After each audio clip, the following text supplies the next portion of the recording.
Alors, mes amis, nous voici au premier dimanche de l'Avent. Un temps qui nous est donné pour se préparer à un événement.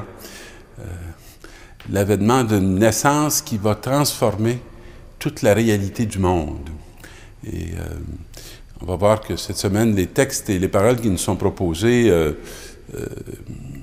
peuvent nous éveiller peut-être à certaines craintes, mais ils veulent nous réveiller surtout à une très grande espérance. Alors, si on sait très bien comment les lire, on devrait plutôt laisser nourrir l'espérance en nous que laisser les craintes en nous. Et on débute ce premier dimanche de l'Avent avec une présence assez marquée de Jésus. Il est plutôt adolescent qu'enfant, mais c'est comme si Jésus présidait à notre entrée dans ce temps liturgique où on va se préparer à sa venue, non pas il y a 2000 ans, mais à sa venue dans nos vies actuellement. Et la première lecture est tirée d'un évangile de Luc. Je vais essayer de vous en chanter un petit extrait en espérant que je vais m'en souvenir. Il y aura des signes dans le soleil et la lune et les étoiles, et sur la terre une angoisse des nations, inquiète du fracas de la mer et de son agitation. Les hommes expiant de peur dans la crainte de ce qui advint au monde. Et alors on verra le Fils de l'homme venir dans une nuée, avec beaucoup de puissance et de gloire. Quand tout cela commencera à arriver, redressez-vous, relevez votre tête, car votre rédemption est proche. Beaucoup de mots qui sont choisis dans cette parole de Luc qui, pour moi, font beaucoup d'écho. Alors, on va parler du monde, on va parler des nations, on va parler de la venue du Fils de l'homme. Et on nous dit quand cela commencera à arriver, redressez-vous, relevez votre tête. Alors, soyez pas dans la peur, soyez pas dans l'inquiétude et reconnaissez que votre rédemption est proche et non pas que votre perte est à la porte, mais que votre rédemption est proche. C'est toute cette expérience qu'on veut assumer, je dirais, dans cette préparation du temps de l'Avent. Et dans le soleil, dans la lune et les étoiles, tout ce qui éclaire de jour ou de nuit, c'est une cosmologie, tous ces éléments lumineux, on va voir des signes. Et les signes qu'on va voir, c'est comme si cette lumière va s'estomper. Alors, qu'est-ce qui va se passer? Ben, sur la Terre, les nations vont être affolées, puis ils vont être inquiets. C'est tout à fait, je dirais, normal et naturel. Puis les hommes vont se mettre à avoir tellement peur, avec tous les fracas et les agitations de la mer.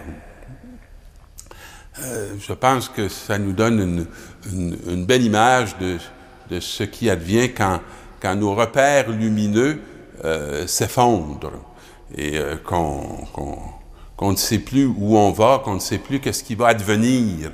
Et on a toujours peur à notre destruction parce que la grande peur de l'humanité, c'est la mort. Alors, tant qu'on sent qu'elle est peut-être dans les environs, qu'elle s'en vient, qu'elle s'approche, alors notre cœur est comme captif et comme dominé par ce grand sentiment qu'on s'en va à la perte. Et là, ce qu'on nous propose, c'est de nous redresser. On a beaucoup perdu de nos repères dans nos sociétés. On a une société qui, parfois, on peut dire, elle ne s'est pas transformée pour le mieux. Mais je pense que les temps de croissance sont souvent indiqués par des périodes qui sont ébranlées. Dans l'adolescence, il y a beaucoup de choses de nos certitudes qui s'ébranlent. de nos sécurités qui disparaissent. Mais ce n'est pas pour annoncer un temps où les choses vont s'effondrer, mais pour dire qu'une nouvelle naissance se prépare, qu'une nouvelle dimension de notre être est en train de s'éveiller. Et c'est exactement ce qu'on vit dans le temps de l'Avent. Alors, tenez-vous sur vos gardes, de crainte que votre cœur ne s'alourdisse. C'est une belle sagesse. Hein? C'est comme si le Seigneur prend soin beaucoup de nous en nous préparant, en nous aidant à avoir un regard bien ajusté sur ce qui arrive. Parce que si on part de nos émotions ou de nos passions, on risque d'avoir une triste lecture de ce qui surgit. Mais si on part beaucoup de lui, je dirais, de sa sagesse et de la lumière qui est le Christ qui vient, alors on peut avoir un regard tout autre.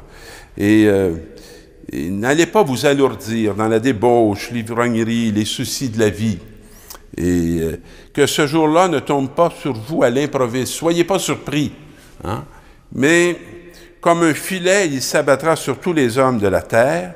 Restez éveillés et priez en tout temps. Moi, ça, j'aime beaucoup ça parce que vous savez que je suis rendu curé de 3 paroisses.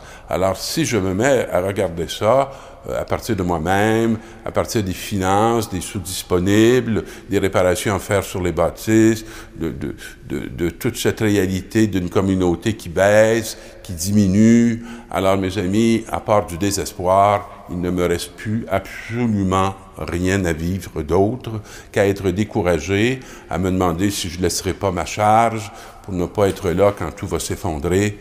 Et ce n'est pas tout à fait ce que je vis.